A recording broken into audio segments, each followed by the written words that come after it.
Right, there we go. And fingers crossed it doesn't mess up between now and the end. Yeah. So let's grab these questions. Would you like to introduce yourself? Yes, hello everyone. I'm Jake Corteen. I'm playing at the Masters. I'm not really sure what else. Yeah. So how long have you been playing? How long have you been playing wargaming in general? Actually, So wargaming in general, I first picked up the second Ed 40k box set in about the one with the plastic orcs and the cardboard dreadnought and all that. Back in. I'm not sure I'm even familiar with what the second edition box set would look like. So what year was that? Do you remember? Not offhand, but I'd been probably order of somewhere between 10 and 12. So late 90s. Oh, okay, yeah, not forever ago then. No, I'm not quite as old as anyway. Yeah. But so I played a bunch of that and a bunch of fantasy adjacent stuff, but very, very sort of, usually with my brother in very improvised bits of table around the floor, bedroom floors and whatever. Yes, I remember those times. Yeah, played a few. As I got older, played a few very slightly competitive things, but never properly. And then it kind of dropped off when I went to university. But yeah, I hear that a lot. Yeah. Well, I did my undergrad in one place, and the major hobby I picked up there wasn't wargaming; it was live action role playing. Okay. Yeah, massive nerd alert. But yeah, for even in our crowd. Yeah, quite. So yeah, I did that. But then I went to a different university for postgrad, and they didn't have a LARP society, but they did have a very active wargaming society. So I went, why not pick this up again? So I've got something to do with and meet people through, and yeah, went from there rapidly to like playing loads, playing tournaments. Yeah, that's not a massive jump from, especially if it's something that you're getting back into. Yeah. So competitive it's Bobo's things. fault. Sorry. It's Bobo's fault. Tempest, basically. Not technically my debut, but it was definitely where I first made a splash. Yes, yeah. And you mentioned you played other competitive things as well, then? I'm trying to think.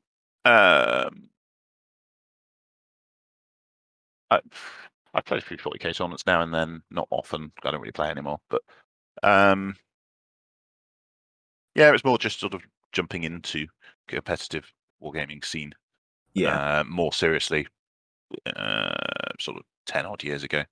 Yeah, it's a little bit more Probably difficult more. to find something competitive unless you're going whole hog with it, really, isn't it? Yeah. Yeah, so I've completely ignored the questions up until now.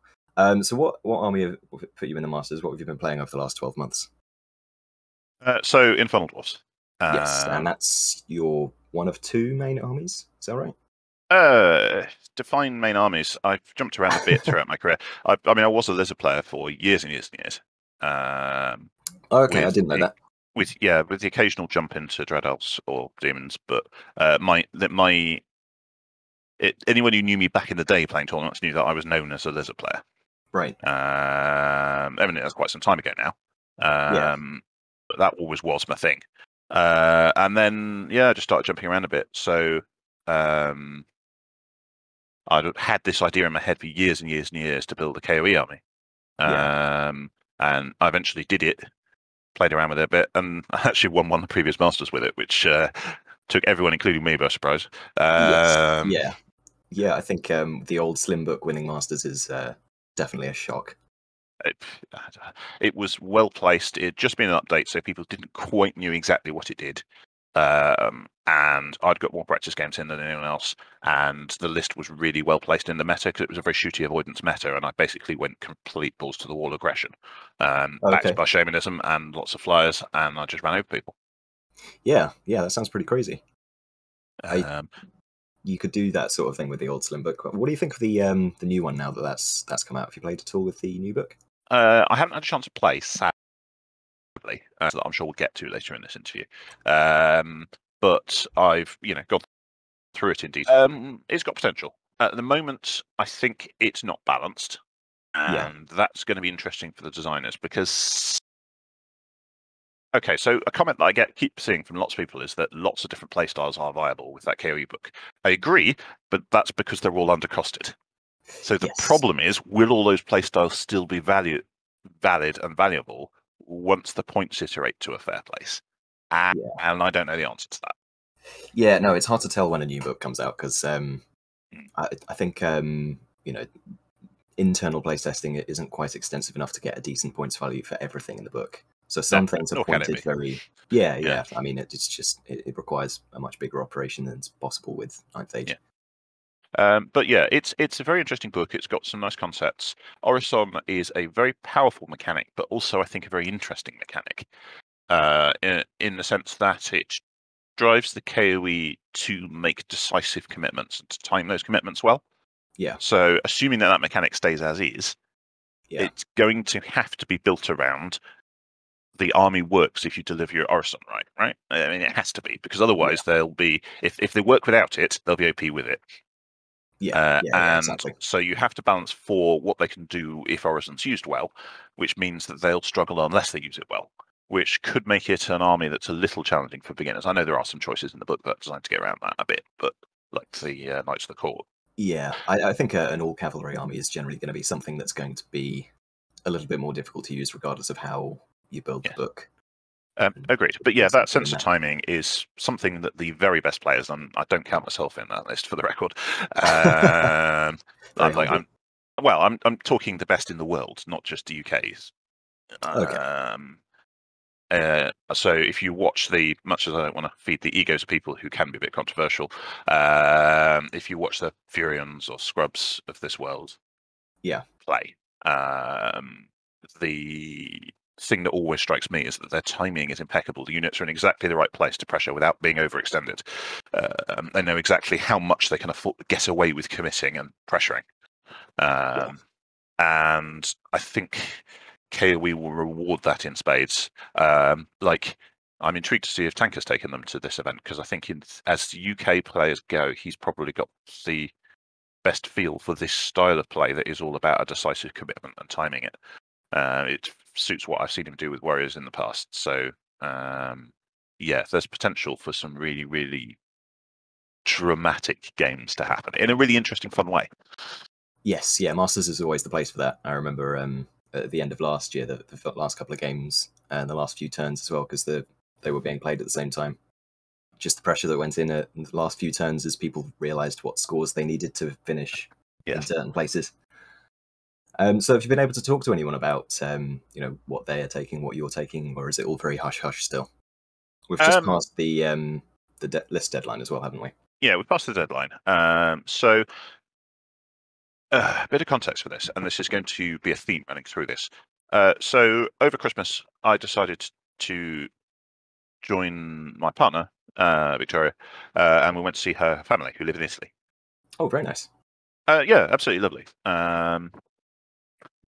However, I then tested positive for COVID when we were about to fly back and had to isolate in Italy for 10 days. Right across my prep period. And when I wanted to do a bunch of painting to get stuff sorted, so for more out there lists and a bunch of other stuff. So my involvement in the sort of social side of Masters and making lots of plans and testing lots of lists and talking to people loads about it, it has been much reduced this year because I simply haven't been able to. Yeah. Normally this is quite a furious period of preparation and checking your list, double checking your list. What can you take? What's different with the update, and what's the meta going to be like? Yeah, I mean, I flew to Italy on the 21st and I got back on Thursday. So nice long holiday, at least. Yes, absolutely. And the situation could have been a lot worse, and I could have been in a lot worse places. But it's just, specifically for Masters, that's the context for why I'm less plugged in. Exactly. In this very particular context, it's not great, but when you look at it with a bigger picture, a slightly longer holiday in Italy isn't quite so bad. Yes.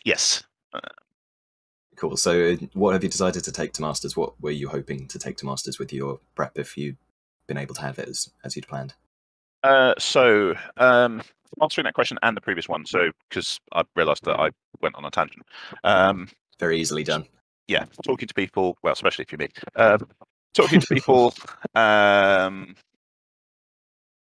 Not a huge amount. I talked to Dan Thomas a bit about some stuff. I talked to Mathieu, who goes by Matt CD, Matt CD. But Oh those, yes, yeah, he's yeah, watched these dice on YouTube, isn't he? yeah. So I talked to him quite a bit in the lead up about stuff. I talked to Bobo in Australia a bit, and I was having a bit of a chat about lists with Ali earlier in the week, but basically at the point which we'd both submitted, or we're closing on submission. Right. And I played one practice game after I submitted my list last night against Luke Tranter, so I was having a bunch of conversations with him. And yeah, sorry, and what am I bringing? Well, ID. What would I have brought? Probably ID, but I'd have had the option for slightly more out there builds. I had one list I wrote that featured 80 shield slaves, 2x40, that I really wanted to have a play around with. But I currently have 20 painted, and the models I use for slaves are all metal, and I've got a week to paint that. Yes, right. So That's not going to be happening then. No. No, especially not when a wider principle of this is, right, that if you look at the Masters field, and I don't actually know if Best Painted is being done across Masters and Open or just Masters, if they're separate or not, but in the Masters, well, I mean, Kev's playing, right? Yeah. But I feel it's incumbent on someone in the scene to at least make him work for it. Yes, yeah. Someone's got to challenge that.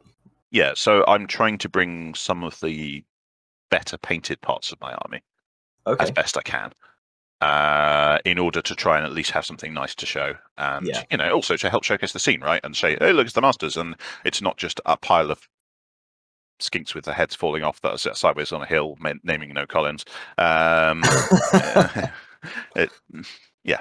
Yes, no, that's fair. That the Masters is a good place for showcasing, not just the gaming, but like the hobby side as well. Yeah, it's a nice place to do that. Hence why we're doing all the coverage around it as well. Yes, and that's much appreciated. So a big round of applause from me on that front. Yes, yeah, exactly. Bravo. So you've taken ID. It's an army that you've played for a long time then, or is it since 9th Age that you've picked it up, or since Legendary Book, in fact. Okay, so quite recent then, really. Yeah, it was my lockdown project, really. Right. I wanted to use that time to get better at painting, and a new army made sense. And I'd been playing Empire, and I was having a conversation, I think it was with Dan T again, and it was just that ID play quite similarly to Empire, but I was having trouble with Empire in that the builds I was using, while really fun and interesting, just couldn't quite pressure games enough. Yeah. And ID can build an army, or are an army in many senses, that play a bit like that Empire, but a bit more aggressive. Yes, yeah, they're a little bit more tough. They're a little bit more harder hitting in combat. Yeah, they lack some of the reach and they lack some of the flexibility as a counterpoint to that. Also, of course, they're probably a stronger book, as we know, but like there are things they lose in order to get that. But it just basically went, well, it's like the army I'm enjoying playing that does all the things that I was struggling to do with it better, and the things it loses are the bits I was less keen on. So why not build this? And there's a new book out that will be a nice challenge. Yeah, exactly. Perfect And time to pick it up. I've got an idea for how to do the models, and yeah, just all went from there. Yeah, nice. So is that your favorite army as well, or is that or how are you finding it in comparison to, say, your lizards? Well, I say, well, at least up until last update, have been, I think, out of meta for a while, and the styles I used to play are quite rightly no longer in Night's Edge, right? Okay. In a viable sense. Was that shooting or avoidance or? Yeah, it was very cloudy, right? And manu heavy and all sorts, and it's just not quite there. And the meta shifted away from a couple of the key pieces, particularly the warlords that were sort of the anchor that held the army together. Favorite army? Hard to say. I mean, this one is current. Rather than saying idea my favorite army, this is my favorite army of mine that I've ever had, and the simple reason for that is the love that's gone into it. Okay. So, as a wider picture, then, do you have a favorite faction? Maybe one that you like playing against, or just you like the idea of? For example, I really like beast herds as a concept, but the thought of painting all of that skin and having to deal with the low agility, low armored stuff, I don't think I could deal with that gaming wise. But as a thing, they're really cool. Yeah, Dread Elves probably is the closest. Like they just, again, I did have an army from back in the day, and that sort of quite aggressive, quite glass cannony, fluid style, Yeah. and just the aesthetics of the army. I really like, and I will probably do another Dread Elf army at some point. Yes, yeah, that's fair. That's very easy to jump onto multiple armies. I've picked up KoE in the last couple of years, and there's multiple versions of it that I want to do, but that's not a cost efficient way of collecting Ninth Age, I don't think. I've also got an idea for a Silver Elf army I want to do at some point, but that again, like these are whole army projects, so a year plus of work and a lot of money. So it's I'm not Yes. actually saying I'm going to do any of these, but I really want to do a well, actually, I don't know if it'd be Silver Elf or VC army, because what I wanted to do was an undead wild hunt. Oh, okay. That's a nice concept. I like that. Yeah, like corrupted dryads and like cavalry heavy that's all undead wild riders. Yeah, sounds really gruesome. Very gothic horror. Yeah, that's the idea, and I don't think I've seen anyone do anything like it. So no, you see an awful lot of like undead KoE, for example. Yeah, but if someone wants to nick the idea, go ahead, because Yeah, exactly. I mean, it's a long time coming. So if someone's able to put in their work, yeah. Right. So particular events jump to mind which resulted in your placement favorite event this year. So which events did you go to? Did you miss out on any, or were you at most of them? And do you know which ones were your top 4 scores? I can look that up. Yeah, we can have a look. That's probably the easiest way to do this. Yes, I could have had this information to hand, but it's the morning, and yes, I'm disorganized. Exactly the same. Rankings. There we go. But I did most of the events because I always do most of the events. I think there's a couple of bits I didn't travel to, so I didn't do any of the ones in Frome. Or down that way because it's just a long way for me. So where's local for you then? Sheffield. Okay, so north-ish. Yeah, like fairly central as country goes, but it's still 4 hours down to Bath, really. And it's just so if I go player details tab, which did I do? I didn't need Masters Open, funnily enough. Yes, because you were at the actual Masters last year. Yeah, Scottish Champs I did. I think I got Kevis spot because I think I missed jumping in by like a point or something. Unstop Brawl, that was quite good fun. Wandering Wizards, only did okay in that, but it was fine. BCB, again, did all right. Didn't do Frome, didn't do Cardiff. Again, travel with pandemic. Yes, yeah, that's a bit far to go for you. I don't even know what War in the North will have been Ed's thing. Yeah. Yes, yeah. Was it Ed's thing? I don't know. Anyway, it was in Scotland. I always assumed that Scotland is Ed, and that's probably not a fair assumption to make, so I apologise both to Ed and to Scots. And then TEC. I mean, I was in a good spot from A, just having played several events, and B, having consistently scored quite well. So if you just take the scores from TSC, Underdog, and BCB, for example, yeah, fourth, any reasonable fourth score would have placed me well. Yes, out of those ones, those first 4 tournaments that you went to, 3 of them are your top 4 scores for the year. So yeah, indeed. And TEC therefore was a kingmaker in a different sense, in that going into the event, Hugh, Tanker, and I were all jostling for the number 1 ranked spot at the end of the year, and we were all quite close on the tables. In fact, I played Hugh, so it was a very close. It was a thing of who's going to end up ranked number 1, and Hugh just pipped me to it by like half a point. Yes, yeah, it says here 0.49 by the looks of things. I don't know how the points exactly work out, but that's very, very close considering the full score is 360 odd. But Hugh deserved it. He worked for it and he got it. And I'm a big believer in this game that you get out what you put in, and Hugh plays a lot of games, puts a lot into the hobby. So congratulations to him. Couldn't think of anyone more deserving. To playing games, doesn't it? Yeah, and I respect that. So I think he's about the only person around who plays more than me. Yeah.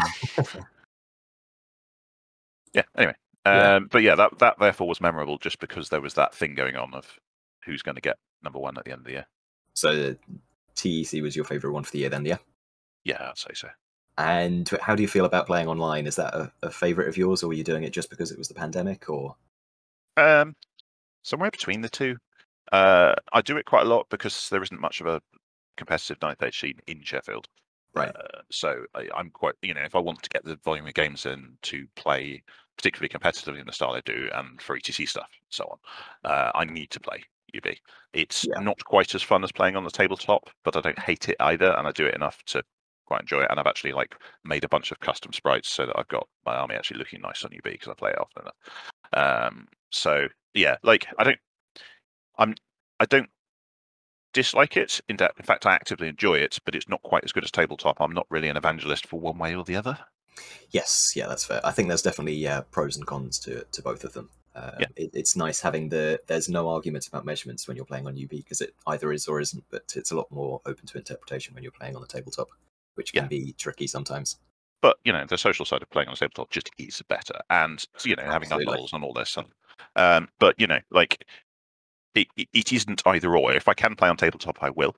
If I can't, I'll play UB, and I'm not going to resent UB for not being tabletop. Yeah, exactly. And an extension of that, have you used Warhol at all? I've not touched it at all yet, but have you been? I played a few games, but at the moment their pricing point is a weird one that I've not been convinced by, particularly when there's not heavy take up in the UK scene, who are my most regular opponents. If we all decided to get it, then great, but I don't feel the win over UB is sufficient to justify the price they're charging. Yes, yeah, that's fair. I think that's a reasonable and sensible answer. So you went to Masters last year. How did that go? My worst Masters ever, actually. I really can't remember exactly what happened, but I think I just took a list that didn't quite suit, and maybe. What did you play? You played Infernal Dwarves again last year. Yeah, I did, yeah. It was just after an update again, wasn't it? So did that affect your list, do you reckon? Probably, yes. I'll be honest, my memory is really fading about what actually happened to what I took. Okay, fair enough. What did I run? Yeah, I have no idea. I'd have to go digging to find the lists again. Yeah, so I have got a folder full of 9th Age lists from every event I can think of. Would it be list 2020 or 20? Would it actually be 21? 21, I believe. Yeah, but did I? Master Invitational. Yes, that would be me. There we go. Looks like I ran a Great Ball list. Yeah. So I suppose that suffers the same kind of limitations that just a dragon list would, right? Yeah, if pretty you much. get a good matchup, then the dragon does well, and if you don't, then the dragon loses you a load of points. Yeah, I remember a game against, I think my first game was against Trent, and I think he will happily say that he had the rub of the green in that one a little bit and made some mistakes that didn't quite get punished. Right. I can't remember much of the rest of what happened because a lot's happened between now and then. But yeah, I don't know if I was just a bit off meta or just a bit off play or a few things went wrong or what. But yeah, I suppose that regardless, it's always exciting to be playing at the Masters anyway, right? Yeah, and I've done well previous years. Yeah, you've been to several, right? Yeah, I can't remember exactly how many, but I've had a number of sort of 4th and 5th place finishes, which I'm much happier with. And of course, I've won it. yeah, with KoE, which is very exciting. And you weren't tempted at all to take them to this year's one with the new book? Sea Under Painting Time. I've got the army, but it's not in the best state of repair, and a number of the models have been rejigged for use as part of my ID, and I just wouldn't have felt happy with myself putting it on the table. Yeah, without more time to get it ready. Yeah, I suppose you can either treat it as a gaming thing or a hobby thing, right? Yeah, and don't get me wrong, I'm not claiming to be some massive hobby hero. I'm primarily a gamer. Yeah. But in this case, when I've also got the ID that I'm well practiced with, relatively, and have nicer models for, and know, compared to jumping onto a new book with limited time both to practice and to get it up to standard, sort of made the decision for me. Yeah, it's nice to put as much, try and tick both boxes as much as you can. But don't get me wrong, I wrote some lists. Right, okay. Yeah, fair enough. So I suppose we talked a little bit about what went differently this year. I suppose a lot of it was online, and then your prep for this year was interrupted by COVID as well. Yeah. So big effect on 9th Age in general this year. Yeah, and I suppose travel wasn't a thing for the first half of the year, tournament-wise. Do you think you attended more or fewer events this year? to be honest. More. Comparable. So Okay, yeah. Yeah, there's always stuff going on. I mean, possibly more actually, but it won't have been seen on UK scene because the USA ETC team has hosted a whole series of online events. Yes, some yeah, with I've more seen lots of buy-in those. and effort than others. But so I played particularly a bunch of team events with people in the Team England pipeline / Lions / whatever. Yeah. So I've constantly had a game ticking over for some kind of event. But that wouldn't have been interacting with the UK scene as much other than the people I've been on teams with. So it's been playing a lot of international people, which has been really interesting, quite good fun. But yeah, in terms of sort of events done, I don't count them in quite the same way somehow.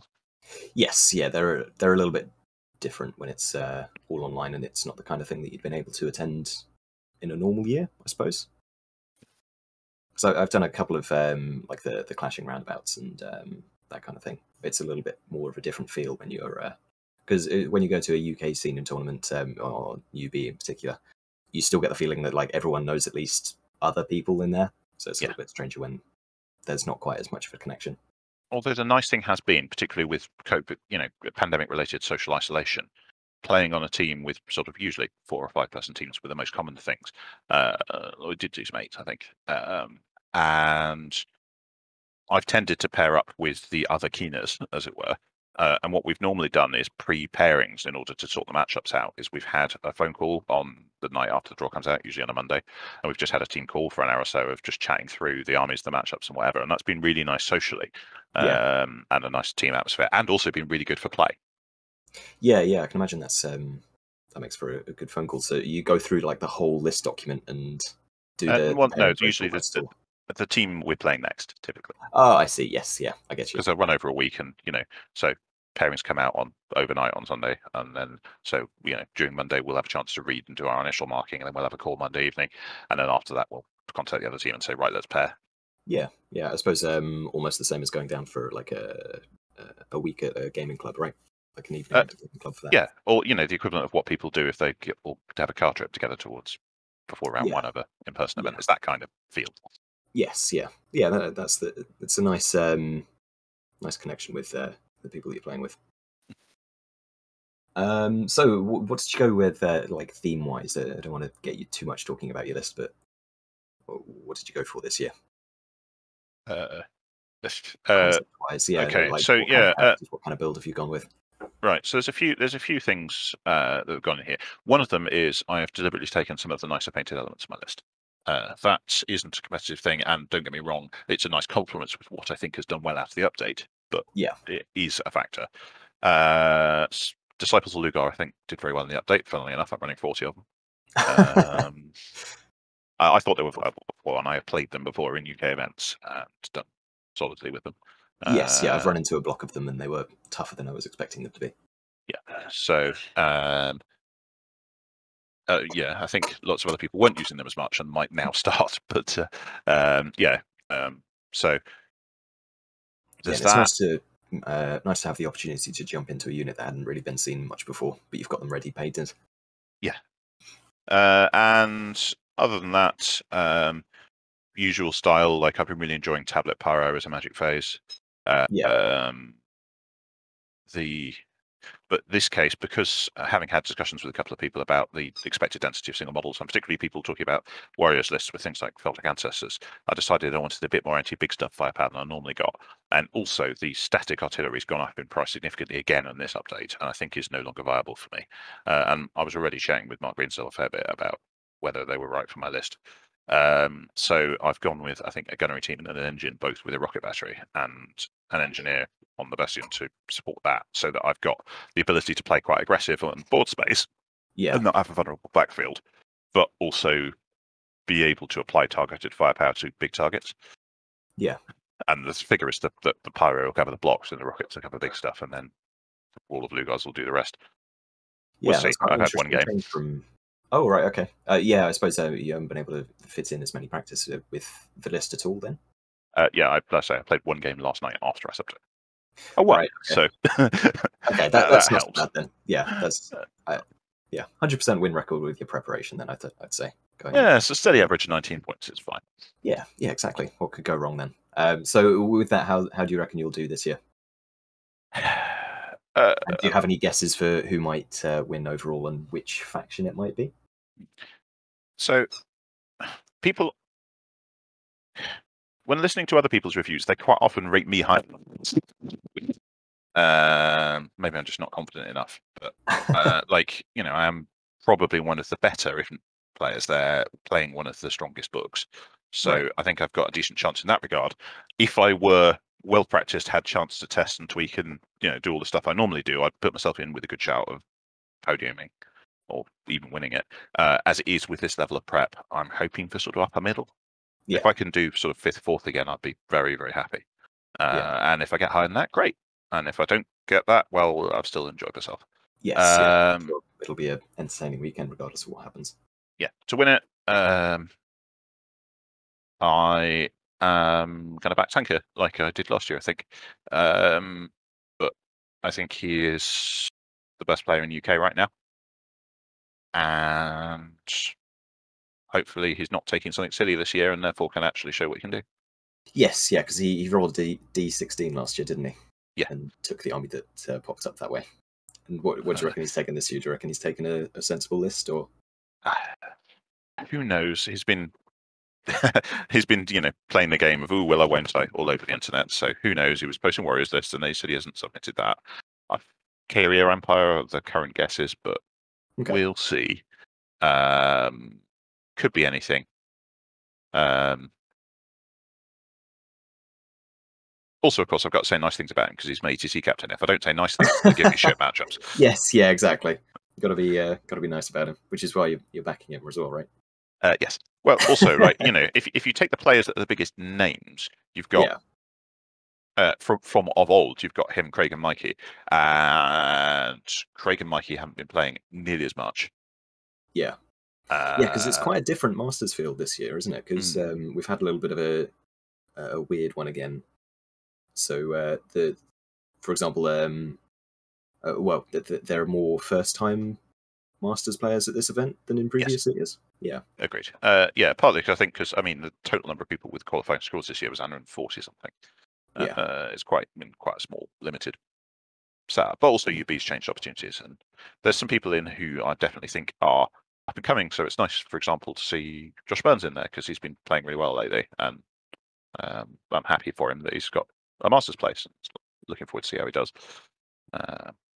Yeah, it'll be interesting to see how that'll change the Masters, I suppose. Do you reckon having new players will shake up the meta at all in the over the weekend at all? Like there always will a bit, but yeah, I'm really looking forward to it. I think it'll be a really interesting event. I think there's some people there who will surprise some of the old favourites, as it were.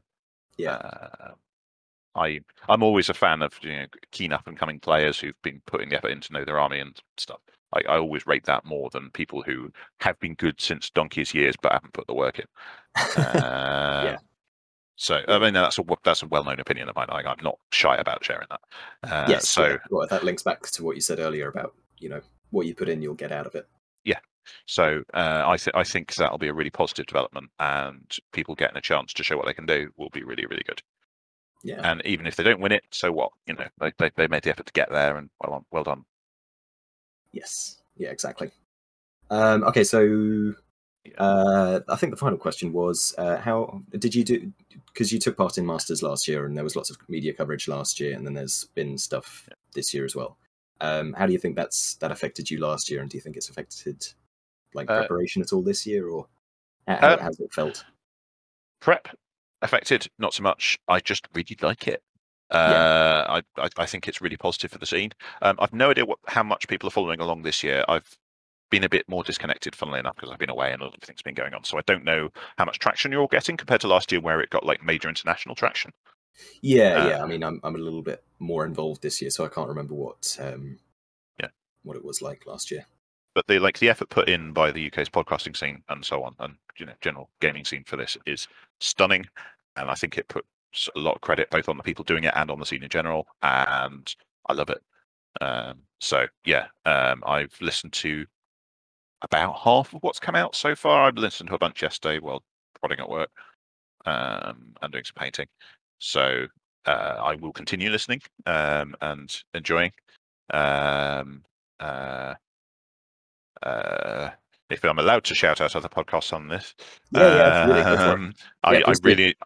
really enjoyed the hot mess that was the Vale Renegades player interviews. That was Yeah, they did a group interview, right? yes, and it was it was an incredibly fun shambles. Yeah. So I need to shout listen out because it was a to good that. listen. Yeah, it's been nice seeing what everyone's been creating for it. And of course, it's always nice to have build up for a tournament anyway. So having extra build up is really good fun to like follow through. Yeah. Wonderful, cool. Thank you very much for joining me. No, thanks for having me on. Yeah, and good luck at the weekend. I hope you cheers, thank you. have a good fun time. Will do, and yeah, catch you around. Yeah, thanks very much for watching, and we'll catch you next time. Bye.